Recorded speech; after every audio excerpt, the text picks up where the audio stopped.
پورا پورا پیراگراف جو ہے وہ حضرت ایک دفعہ سنتے، ہاں جی اب یہاں پر کیا ہے، یہاں پر یہ ان کے سامنے پڑھا جاتا، اور پھر اس کے بعد حضرت جو ہے وہ ٹرانسلیٹ، ایسا نہیں پوچھتے اب اس لائن کی بات کون سی لائن ہے، نہیں پورا پوچھ لیا اور پھر پورا لکھوا دیا. یہ حضرت کی کیا کہنے مفتی صاحب، اللہ آپ کو جزائے خیر عطا فرمائے. کمال آپ نے جو علوم کی فہرست بتائی ہے، میں نے کہا یہ تو ٹائٹل ہے اور حضرت کو اس پر مہارت تھی ان تمام علوم پر، امامت کے درجے پر. سبحان اللہ. علامہ عامر اخلاق شامی صاحب، حضور آپ نے تو کئی اسفار کیے ہیں حضور تاج الشریعہ کے ساتھ رحمۃ اللہ تعالی علیہ.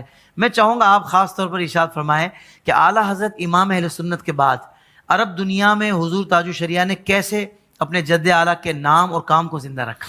سب سے پہلے تو یہ ہے کہ شاہ صاحب نے اور مفتی صاحب نے جو گفتگو کی ہے، آپ یقین کریں کہ مجھے سننے میں زیادہ مزہ آ رہا ہے. اللہ، میں آپ کو حقیقت بتا رہا ہوں. اللہ، یہ جو ابھی مفتی صاحب میرے مرشد کے علوم گنوا رہے تھے تو ان کا چہرہ میرے سامنے ہے، اور وہ جو ایک کیفیت کہ جو مرشد سے محبت کی رہی ہے، تو مجھے سننے میں جو لطف آ رہا ہے میں کیا اس کو بیان کروں. قرآن مجید میں رب کریم نے فرمایا ان الذین آمنوا وعملوا الصالحات سیجعل لهم الرحمن ودا، کہ بے شک وہ لوگ کہ جو ایمان لائے اور نیک عمل کیے تو اللہ ان کی محبت لوگوں کے دلوں میں ڈال دیتا ہے. حضور تاج الشریعہ تشریف لائے، جمعۃ المبارک کا دن تھا، اور اتنے قریب سے اپنے مرشد کے ساتھ رہنے کا جو شرف حاصل ہوا وہ سرزمین انبیاء ملک شام میں ملا مجھے. تو 2-3 مرتبہ ایسا ہوا کہ حضرت کی بارگاہ میں نے میری اہلیہ بھی حضرت سے بیعت ہیں اور وہ ملک شام سے ہیں. تو اس وقت تو حضرت کی جو مریدین اور خلفاء کی جو ملک شام میں تعداد ہے وہ سینکڑوں سے بڑھ کر اب ہزاروں میں چلی جائے، اتنے وہاں پر عرب میں لوگ آپ سے مرید بھی اور آپ کے خلفاء بھی. اللہ. تو جمعۃ المبارک کی صبح حضرت تشریف لائے، اور جمعرات کے دن میں نے شاہ صاحب وہاں پر ملک شام کے علماء ان کو میں نے دعوت دی جمعرات کو. اب اس پروگرام کی دعوت بھی تقریباً 4-5 دن پہلے مجھے ملی ہے.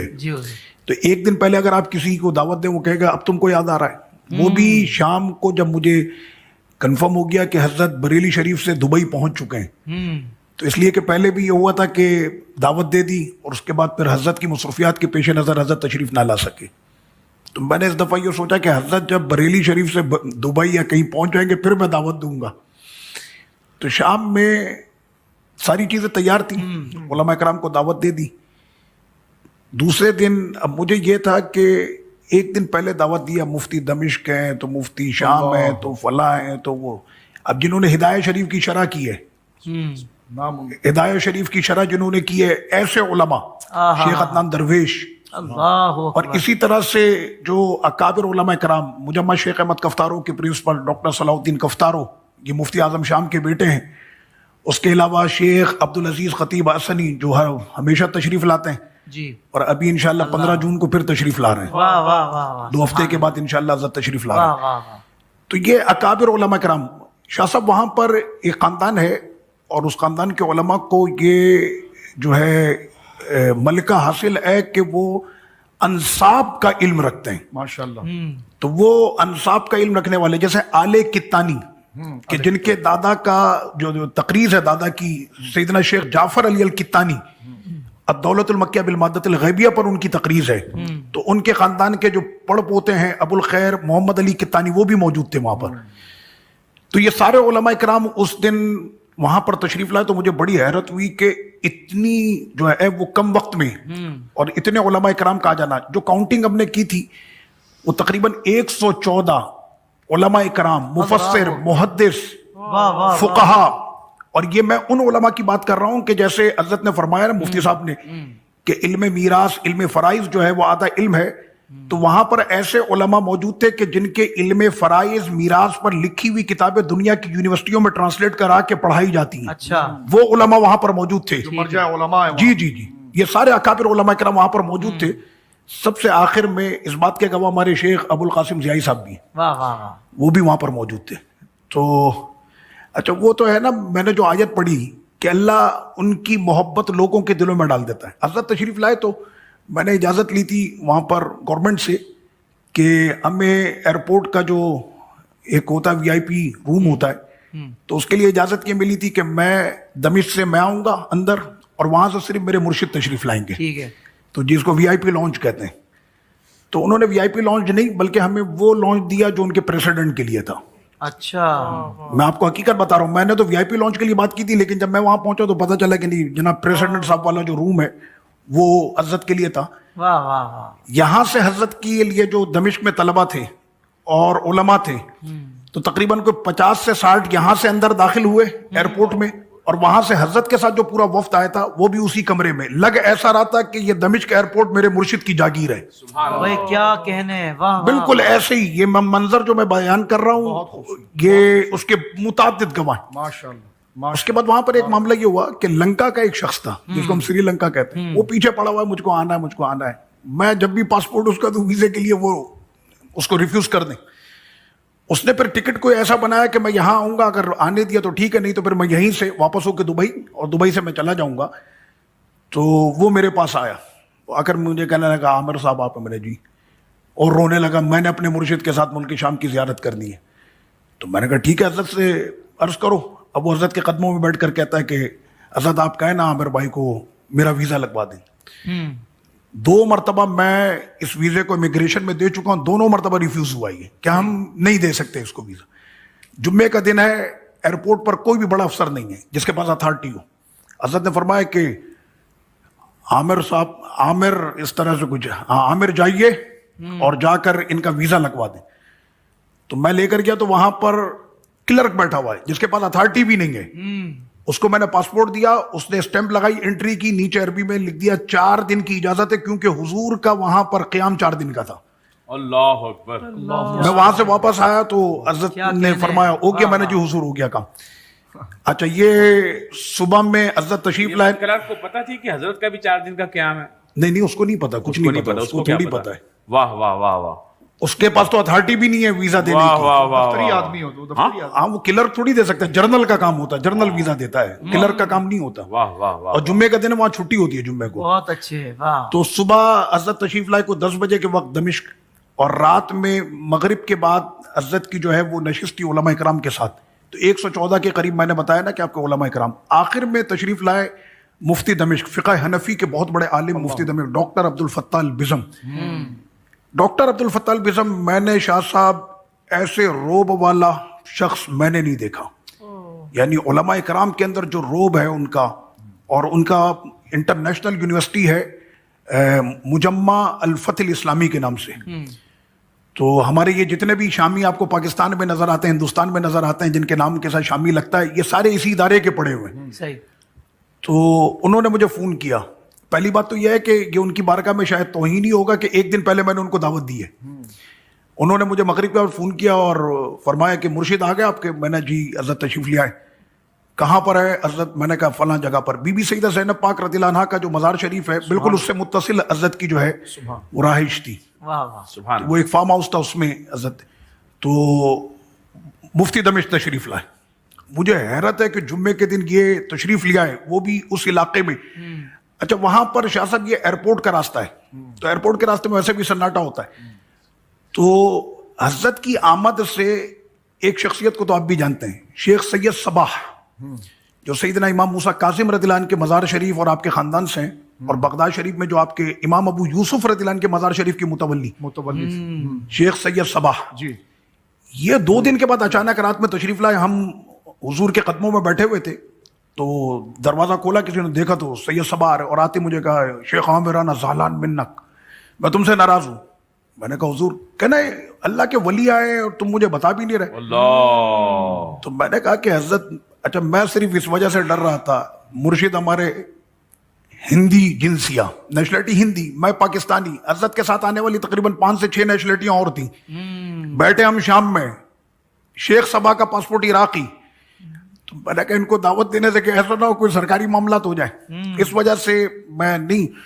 تو وہ فرمانے لگے کہ مجھے کسی نے دعوت نہیں دی ہے, میں یہاں سے گزر رہا تھا, رات یہاں پر اتنی اندھیرا ہوتا ہے, وہ فارم ہاؤس کا علاقہ ہے, تو وہاں پر کتنا اندھیرا ہوتا ہے فارم ہاؤس کے ایریا جو. تو کہنا میں یہاں سے گزر رہا تھا تو میں نے دیکھا کہ آسمان سے کوئی نور کی ایسے بارش ہو رہی ہے اس گھر پہ. اللہ. تو وہ نور کی بارش دیکھ کر میرے دل نے کہا کہ مانو نہ مانو یہاں پر کوئی اللہ کا ولی آیا ہوا ہے. میں یہ دیکھنے کے لیے آیا ہوں, مجھے نہیں پتا تھا کہ حضور تاج الشریعہ یہاں تشریف لائے. ہائے ہائے ہائے ہائے ہائے. تو حضرت کی وہاں پر جو گفتگو رہی, پھر وہ سارے علماء کرام وہاں پر موجود تھے. مفتی دمشق جب تشریف لائے تو ایک طرف میں اور ایک طرف شیخ ابو القاسم بھائی, ہم دونوں ایسے چل رہے تھے. تو حضرت ایسے صوفے پر جلوہ گر تھی اور گفتگو حضرت کی علماء کرام سے چل رہی تھی, سوال جواب کا سلسلہ چل رہا تھا. اور میں بھی ایک اس پر بات بتاؤں گا کہ حضور سے سوال جواب کا سلسلہ ہوتا کیسے. تو حضرت ایسے تھے, تو یہاں پر وہ کھدرا سا فرش ہے. تو مفتی دمشق کے بڑے بڑے شام کے علماء کرام وہ اتنا جھک جھک کے ان سے ہاتھ چومتے ہیں. تو آج میں نے پہلی مرتبہ دیکھا تھا زندگی میں, اپنی پہلی مرتبہ, کہ مفتی دمشق کہ جن کا جبہ اور قبہ بھی جو ہوتا ہے وہ ہزاروں لاکھوں کا ہوتا ہے, تو اور اپنے اس کھدرے فرش پر گھٹنوں کو ٹیک کر میرے مرشد کے ہاتھ چوم رہے تھے. یہ میں نے دیکھا. یعنی ابھی کوئی وہی والی بات ہے, سیجعل لہم الرحمن ودا, اللہ تعالیٰ ان کے روب کو, ان کی محبت کو لوگوں کے دلوں میں ڈال دیتا ہے. حضور تاج الشریعہ میرے مرشد کریم نے پھر وہاں پر گفتگو کے بعد آخر میں حضرت نے اپنا ایک کلام پڑھا, اللہ اللہ اللہ مالی رب اللہ. اس کا آخری جو مقطع ہے شاہ صاحب, اس میں ہے ھذا اختر ادناکم ربی احسن مثواہ. تو جیسی حضرت نے فرمایا نا ھذا اختر ادناکم, کہ یہ ادنا تیرا اختر. تو جیسی آپ نے یہ کہا نا, تو قبلہ فضیلت الشیخ ڈاکٹر عبدالعزیز خطیب سامنے موجود تھے, انہوں نے فرمایا یا اختر انت لست ادنا بل انت تاج راسینا. اللہ اکبر. کہ آپ ادنا نہیں ہیں, آپ تو یہ موجود سارے علماء کے سروں کے تاج ہیں. تو یہ نسبت جو ہوئی تاج الشریعہ کی, یعنی یہ تو ہمارے یہاں رہی, لیکن وہاں پر عرب نے بھی کہا کہ آپ ہمارے سروں کے تاج ہیں. اچھا, ایک بات جو شاہ صاحب نے, مفتی صاحب نے فرمائی بہت اچھا کہ حضرت کی حافظہ اور یہ ساری چیزیں, طلبہ کا ایک بہت بڑا وفد آیا ہوا ہے وہاں پر, ٹائم لیتے تھے. اچھا, دمشق کی بات ہو رہی ہے. اب اتنے بڑے بڑے علماء کرام, مفتی دمشق اور یہ جو ایک مرتبہ مل لیتا, یعنی جن سے مجھے خواہش ہوتی کہ یار یہ میرا فون اٹھا لے تو میرے لیے شرف ہے, وہ مجھ کو فون کرتے ہیں. آپ کے مرشد سے 5 منٹ کی ملاقات کا کل کوئی ٹائم مل سکتا ہے؟ یہ میں آپ کو حقیقت بتا رہا ہوں. اچھا, یہ تو رہا سلسلہ. اس کے بعد پھر یہ کہ طلبہ اکرام کے ساتھ حضرت کی ایک نشست تھی, تقریباً 40 سے 45 ملک کے طلبہ تھے وہاں پر. حضرت سے اگر انگریزی میں سوال ہو تو جواب انگریزی میں, حضرت سے عربی میں سوال ہو تو عربی میں. 2 زبانوں پہ بات چیت چل رہی تھی, عربی اور انگریزی. شیخ ابو الہدیٰ یعقوبی بہت بڑا نام ہے, سید سادات ہیں, بہت بڑا نام ہے. مغرب سے آپ کا تعلق ہے, موروکو سے. اور شیخ ابو الہدیٰ یعقوبی کا پورے عرب میں بہت بڑا نام ہے. تو حضرت ان سے ملاقات کے لیے ان کے یہاں تشریف لے گئے تھے, اور ابھی تک ان کے جتنے بھی مسائل ہوتے ہیں, بڑے بڑے اہم مسئلے کے, جس کے اندر علماء شام سے بھی شاید ان کو اطمینان نہ ہو, تو حضور تاج الشریعہ سے پھر ان کو اطمینان ہوتا ہے. اللہم صلی اللہ. شیخ ابو الہدیٰ یعقوبی کی میں بات کر رہا ہوں. شیخ ابو الہدیٰ یعقوبی صاحب سے جب گفتگو حضرت فرما رہے تھے تو میں وہی قدموں میں بیٹھا ہوا تھا حضرت کے. تو ایسے حضرت انگریزی بول رہے ہیں کہ جیسے کوئی واقعی میں ہندوستان میں نہیں, کوئی برطانیہ میں ولادت ہوئی ہو. ایسے ٹون کے ساتھ, پورے لہجے کے ساتھ حضرت جو ہے وہ انگریزی بالکل پورا اس میں حضرت کی گفتگو ہو رہی تھی. پروناؤنس بھی اور ایکسنٹ بھی پورا ایسا کوئی واقعی میں کوئی وہاں کا جو بون ہے وہی بات. جی بالکل بالکل وہی لہجے, اسی لہجے, بالکل اسی لہجے میں. یہاں تک کہ شیخ عبد الرزاق حلبی, سبحان اللہ, ان کو ثانی امام ابو حنیفہ کہا جاتا ہے, تو ان سے ملاقات کے لیے بھی حضرت تشریف لے گئے تھے. تو 1 گھنٹے شیخ عبد الرزاق حلبی اور ادھر حضور تاج الشریعہ. اچھا, یہ ایک بات میں یہاں پر ضمناً عرض کر دوں کہ شیخ عبد الرزاق حلبی, اس لیے سننے والے دیکھنے والے مجھے سن بھی رہے دیکھ بھی رہے, شیخ عبد الرزاق حلبی حنفیوں کے اتنے بڑے فقی مانے جاتے ہیں دمشق میں, کہ دمشق کی جو سب سے بڑی مسجد ہے اموی, آپ اس مسجد کے نہ صرف امام رہے, خطیب رہے, بلکہ آپ اس مسجد کے چابی بردار, کنجی بردار آپ رہے. وصال ہوگی آپ کا. اس وقت ملک شام میں اکابر جو علماء کرام ہیں, چاہے مفتی دمشق ہو, مفتی اعظم ہو, فلاں, یہ سارے کہیں نہ کہیں سے شاگرد ہیں آپ کے. اور اتنے بڑے عاشق رسول کے بیٹھے بیٹھے ملاد شریف شروع کر دیں. واہ. لیکن پاکستان کے ہوشیار پہنچتے ہیں شیخ عبد الرزاق حلبی کی بارگاہ میں, وہ کہ جن کے یہاں پر میلاد شریف جن کو ہضم نہیں ہوتا, اور میلاد شریف کا نام بھی ہضم نہیں ہوتا. میں نے ایسوں کو دیکھا کراچی سے کہ وہ شیخ عبد الرزاق حلبی کی نشست میں کھڑے ہو کر سلام پڑھ لیتے. اللہ اکبر. اور پھر وہ یہ کہتے ہیں کہ شیخ عبد الرزاق حلبی کی جوتیاں اٹھانا ہمارے لیے شرف کی بات ہے. تو الحمدللہ جب میرے مرشد تشریف لائے تو شیخ عبد الرزاق حلبی بھی خاموش، ادھر مرشد کریم بھی، دونوں ایسے تخت پر جو ہے جلوہ گر ہیں، اور نیچے مفتی دمشق بیٹھے ہوئے ہیں، اللہ اکبر، مفسر قرآن بیٹھے ہوئے ہیں، اللہ شارع ہدایہ شریف وہ نیچے بیٹھے ہوئے ہیں. اللہ. کیا کہنے ہیں. ہم لوگ ایسے نیچے بیٹھے ہوئے تھے، 1-1.25 گھنٹے تک دونوں بزرگ خاموش بیٹھے رہے. کیا گفتگو ہوئی ہمیں نہیں پتا، لیکن گفتگو ہوئی ضرور تھی، اللہ اکبر. لیکن یہ دلوں کی گفتگو تھی. اللہ اکبر. اور حضور تاج الشریعہ کے جب ملک شام سے آپ تشریف لے گئے، مجھے حضرت نے بڑی دعائیں دی، اور میں تو کہتا ہوں یہ میرے مرشد کی دعاؤں کا صدقہ ہے کہ اس وقت میرے بچے اور پورے پاکستان کے بچے اس وقت بھی دمشق میں تعلیم حاصل کر رہے ہیں. ماشاء واہ، اللہ. واہ، یعنی ہمارے تقریباً 36 بچے ملک شام میں زیر تعلیم ہیں ماشاء اس وقت بھی. میرا بیٹا پڑھ رہا ہے، اس کے علاوہ پاکستان کے اکابر علماء کرام کے صاحبزادے وہ وہاں پر پڑھ رہے ہیں. اور ساتھ میں یہ بھی عرض کر دوں کہ 1 جون کو پورے پاکستان سے علماء کرام کا وفد، تقریباً 28 علماء کرام ہے پورے پاکستان سے کہ جو دمشق جا رہے ہیں. یہ سارا فیضان میرے مرشد کا ہے. واہ واہ واہ. وہ طلبہ کی جو بات تھی وہاں پر سوالات کا سلسلہ شروع ہوا، تو میں نے دیکھا روس کے کچھ طلبہ تھے نا ایسے سائیڈ میں کھڑے ہوئے تھے، 7 جون کو تو اور سے تو وہ سائیڈ میں کھڑے ہوئے اور بڑے عجیب سے نا اسٹائل سے وہ ایسے حضرت کی طرف دیکھ رہے ہیں. میں نے کہا یہ حضرت کو اس انداز میں دیکھ رہے ہیں. سبحان اللہ. تو وہاں پر ایک تھے موروکو کے. اچھا وہ موروکو والا جو تھا وہ ہمارے عقیدے کا نہیں ہے. اس نے آ کر وہاں پر کی کوئی خباثت، سوال بھیجا حضور تاج الشریعہ کی بارگاہ میں. شاہ صاحب آپ دیکھیں کہ حضرت ایک تو ہے نا علم، یاد دہانی، ذاکرہ، قوت حافظہ، یہ ساری چیزیں، معاملہ فہمی، کیا بات ہے. کہ کس وقت میں کیسی گفتگو کرنی. واہ واہ. تو اس وقت میں کیا ہوا کہ حضرت کی بارگاہ میں سوال یہ آیا کہ ابن تیمیہ کے بارے میں آپ کی کیا رائے ہے. اب ہم میں سے آپ کو کسی کو بھی ملے ابن تیمیہ کے بارے میں کیا رائے ہے تو پھر ہم اپنے اپنے مزاج سے ہم گفتگو کریں گے. عرب کے اندر ابن تیمیہ کا ایک بڑا نام بنایا ہوا ہے، اس کو شیخ الاسلام کہتے ہیں.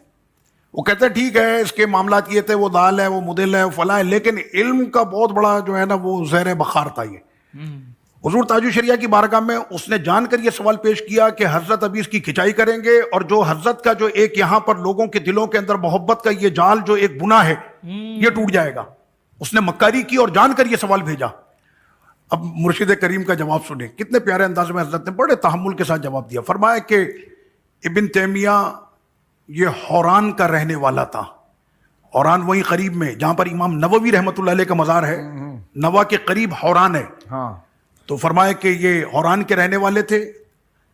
شام کے فلاں عالم نے ان کو گمراہ لکھا، شام کے فلاں عالم نے فلاں کتاب میں اس کو جو ہے وہ خارج اسلام لکھا، شام کے فلاں عالم نے فلاں کتاب میں اس کو جو ہے گستاخ رسول لکھا، اس نے گستاخ، ایسے اپنا کوئی بھی نہیں، انہی کے ملک انہی کے علماء سے حضرت نے اسی کا کام پورا کر دیا. کیا کہنے. واہ کہ واہ. کوئی اب بولنے والا بول ہی نہیں سکتا کہ بھائی میں تھوڑی کہہ رہا ہوں یہ آپ کے ملک شام کے علماء نے یہ بات کہی. تو وہ رشین جو طلبہ تھے وہ آئے، مجھے کہنے لگے کہ ہمارا یہ دوست ہے، وہ درد سر والی بات ہو رہی ہے. واہ واہ واہ. یہ ہمارا دوست ہے، پیدائشی اس کے سر میں درد ہے. اچھا. ہاں. تو میں نے کہا اچھا وہ ان کا جو اسٹائل تھا نا وہ مجھے اچھا نہیں لگ رہا تھا. وہ ہوتے بھی 6.5 فٹ کے رشین، اور کھڑے ہوئے بھی ایسے نا کوئی جیسے تنقید اور طنز کی نظر سے حضرت کی جانب دیکھ رہا ہوں. تو میں نے کہا حضرت ابھی یہاں پر موجود تھے، اس ٹائم پر تم آتے، تم اب آ رہے ہو؟ کہنا آپ پوچھ لیں، اگر اجازت مل جائے تو ہم اپنے اس ساتھی کو دم کرانا چاہ رہے ہیں. میں کمرے میں گیا تو حضرت ایسی اس وقت جو ہے یعنی 3-4 گھنٹے گفتگو کرنے کے بعد بھی حضرت بالکل اسٹمنا ویسے ہی. میں نے حضرت کی بارگاہ میں عرض کی کہ حضور ایسا معاملہ ہے، فرما بلاؤ اس کو. تو وہ رشین آ کر جو ہے وہ حضرت کے قدموں میں ایسے بیٹھ گیا. تو حضرت نے ایسے دونوں ہاتھوں کو اس کے سر پر رکھا اور پڑھنا شروع کیا. شاہ صاحب یقین کریں کہ ابھی کوئی منٹ یا اس سے کم یا اس سے زیادہ ایسی ہوا ہوگا کہ وہ رشین زبان میں یہ کہتا ہے کہ میرے سر کا درد چلا گیا. یہ وہ درد تھا جو اس کو پیدائشی تھا، سارے علاج کے بعد بھی نہیں ختم ہوا تھا. آج حضرت کی ہاتھ رکھنے کی برکت تھی کہ درد چلا گیا. واہ واہ واہ. سبحان اور وہ اللہ، لوگ کہ سبحان جو اللہ. اب تک حضور کو ایک تنقیدی نظر سے دیکھ رہے تھے، حضرت کے ہاتھ کو تھام کر یہ وہیں پر حضرت کے مرید ہوئے. پھر اللہ سبحان اللہ. الحمدللہ. کیا کہنے حضرت، آپ نے تو کمال گفتگو. سبحان اللہ. اللہ آپ کو جزائے خیر عطا فرمائے. یقین حضرت یہ ذکر ایسا ہے کہ اس میں تو وقت کا پتہ بھی نہیں لگتا، تو بہت تیزی سے. اور یہ واقعی ایک نشست میں اتنی بڑی ہستی کا ذکر کما حق کو ہو بھی نہیں سکتا. تو اللہ تبارک و تعالیٰ آپ تمام علماء کرام کا سایہ سلامت رکھے. مفتی صاحب نے ارشاد فرمایا تھا کہ حضرت کا کہا ہوا نعتیہ کلام تو اس کے دو آپ تین حضرت کے صرف جو یعنی حضرت علامہ، میں اس مجلس میں ان بزرگ ہستی کا نام لوں گا، جی جی حضرت علامہ مفتی شعیب رضا، اللہ پورا پورا پیراگراف جو ہے وہ حضرت ایک دفعہ سنتے، ہاں جی اب یہاں پر کیا ہے، یہاں پر یہ ان کے سامنے پڑھا جاتا اور پھر اس کے بعد حضرت جو ہے وہ ٹرانسلیٹ، ایسا نہیں پوچھتے اب اس لائن کی بات کون سی لائن ہے، نہیں پورا پوچھ لیا اور پھر پورا لکھوا دیا، کیا یہ کہ- حضرت